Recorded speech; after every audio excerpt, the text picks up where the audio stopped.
Grand Rising citizens, this is the NeoTokyo news broadcast. Pixelmon and Kevin make a comeback, but this time with some gameplay. Coinbase's CEO is acting weird, and there is some good news for Genesis holders. Brian D. Evans, Thomas Gronovic, and Hustlepedia shake hands with NeoTokyo news. Elio Trades tells us more about Bytes 2.0, Dookie Dash and Surpass take Twitter by storm, and the new Hoodie NFTs available for minting. This is your weekly recap for all your crypto, gaming, metaverse, and NFT affairs, live from the heart of the Citadel, and here's what's making news. Hello, my friends. Welcome back to the NeoTokyo News broadcast. I am your host, Outer Citizen Shumsi number 769, bringing you the news, powered by the NeoTokyo News team. Music brought to you by the team at Music Mainnet, and video production brought to you by my big boss, Bad Future. If you enjoy what we do out here in NeoTokyo News, please follow us on Twitter and subscribe to our YouTube channel at NeoTokyo Vision. Alright, another week, another deep dive into the Bluebird's Nest, brought to you by Doc Moblin. First up, CoinDesk reported some positive news for Genesis creditors in a tweet outlining that lawyers for Genesis told a New York bankruptcy judge on Monday that they've been working around the clock to reach a consensual resolution with creditors, so perhaps some light at the end of the tunnel coming out of another Twitter beef fueled by investor cash. More news from Crypto T exposing the CEO of Coinbase, Brian Armstrong, who has allegedly bought a $133 million mansion in Bel Air, is reported to have deleted past tweets of him praising Bitcoin and emphasizing upon its importance to break free from central banks, and even Coinbase being probed by the SEC for alleged shady coin listings that were mostly securities. Brian also took the .eth out of his name, among many other things listed within the same thread. Let me keep it a buck. The bear market has been super crazy, to the point that even I almost removed the .eth from my Twitter name, and I almost also bought a $133 million mansion, so I understand, Brian. And there is one more tweet to highlight from the review, which would be the best of the bunch, from Fauve, telling us that we are not degens anymore. It's 2023, and the world has changed. We are men of degeneracy. And I would proudly put 100x long position on that statement. Next up, guys, listen up. Flower83 and I are basically the same person. We fumbled the bag on NFTs that we publicly discuss on Twitter Spaces, and also greatly miss Kevin. So, after a year of the shithousery that was the Pixelmon NFT release, it seems things are looking bright and a genuinely good project may be in the mix. Not financial advice. With the floor price at a minus 80% from the all-time high, at least the team is trying to deliver on a quality game, it seems. So, in order for them to make a comeback, some of the things that they've implemented are decent artwork, with them, of course, keeping Kevin intact because Kevin is perfect. I'm sure Flower83 agrees. They dropped 2 more collections to the holders, which was an airdrop called Trainers and Serums.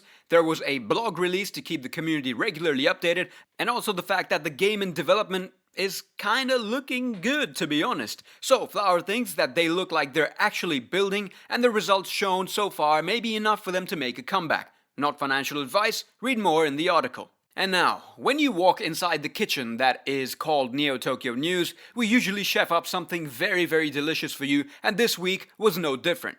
In the week, NT News and the official NT Twitter partnered on the Interlinked platform to bring a NeoTokyo News production to the masses. The news team hosted a Spaces with Brian D. Evans, who is a famous marketing, advertising, and business mogul, with his company ranking in the Inc. 500 list. We also had Thomas Gronovic, the award-winning CEO of Wazda.gg, the gaming social media platform where gamers connect with other gamers and form valuable relationships with the community at large. And of course, the third guest, Hustlepedia, our resident gaming expert who is a household name when it comes to many things Web3 and beyond. The discussion was great, and we covered the importance and strategies needed to bring Web3 to the masses alongside various personal projects like affinity.xyz, which is a Mastermind Web3 network. Now don't get it twisted, Affinity Collective is an application-only community that serves NFT, crypto, Web3, and fintech enthusiasts at large. And it doesn't matter if you're a creator, builder, investor, or entrepreneur, the individuals inside this token-gated community come together to pioneer the future of this space. And unlike most other projects that are profit-driven, Affinity Collective is for people that have a genuine passion in Web3. The group attracts people that have the mindset that anything is possible and people with an abundance mindset alongside the will to achieve something great. Future collective members should be early adopters who are ready to learn and innovate, people willing to invest in others and use the tools of Web3 to make the world a better place while growing their blockchain tribe is what the collective is all about. And since this is a somewhat of a networking group, let me tell you about who's actually inside. So, obviously, starting off with Brian D. Evans, you have access to a lot more people along the lines of BitBoy Crypto, Thomas Gronovic, and Johnny from Crypto Banter, alongside many other NeoTokyo citizens building, connecting, and pioneering the space moving forward. So if this sounds like something you're interested in, I would start off by following Affinity on Twitter and listening to a lot of their Mastermind sessions in their Discord. You can also try and apply to join affinity.xyz from links in their Twitter and see if you have what it takes. Oh, and the Twitter Spaces, I must say, there's a lot to learn from the Twitter Spaces and a fair amount of entertainment to be had, so I urge you to listen to the recording, link somewhere in the news article below or the NeoTokyo news page, and let us know what you think while I cue the intermission. Alright everybody, thank you for making it through to another week's NeoTokyo news broadcast. We have been going strong for 33 weeks and hope that we can go strong for another 33 and more in the future. But in order for us to do that, we're going to need your support. So if you have any donations, please send them over at ntnews.eth. That's our Ethereum wallet at ntnews.eth. The NeoTokyo news team works very hard, and you know what? We're not fussy at all.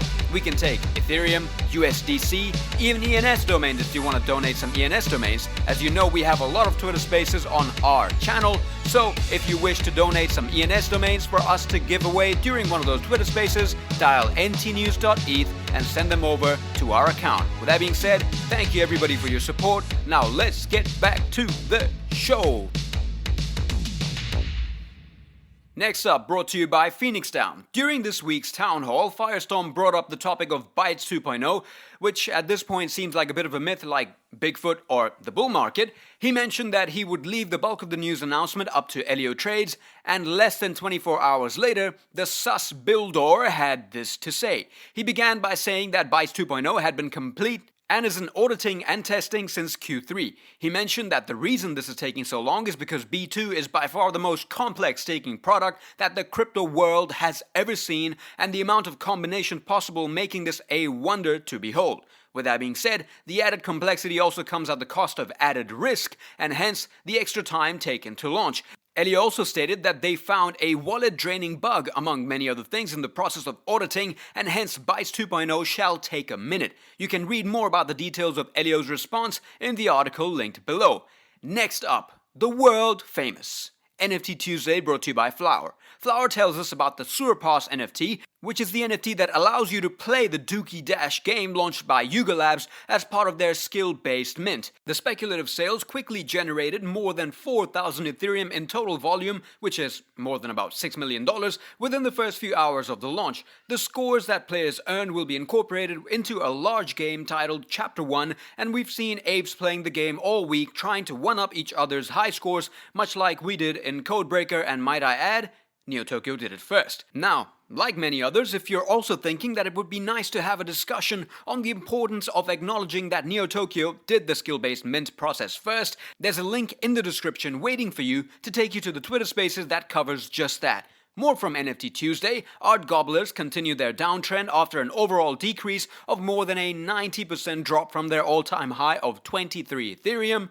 And lastly from NFT Tuesday, Naffles minted out in full, raising over $180,000, and Createra pumped almost 10x. All pieces of these news can be found linked below thanks to Flower83's expert research and analysis every single week. And here is our final story for file number 33, brought to you by Crasher and Bad Future. Since the Welcome to the Citadel hoodie was such a hit, Crasher with his 1000 IQ gave the buyers instructions to mint their hoodies as NFTs, designed by the maestro Jeff Treves. There are easy to follow instructions linked right below the like button, but I must say, This was one of those finishing touches that you didn't know you needed, but in the end, tied the sale of the hoodie up very nicely to the world of Web3. There is also a proposed benefit to having the NFT in your wallet for the future, so buy up the remaining hoodies and mint your NFTs while you still can.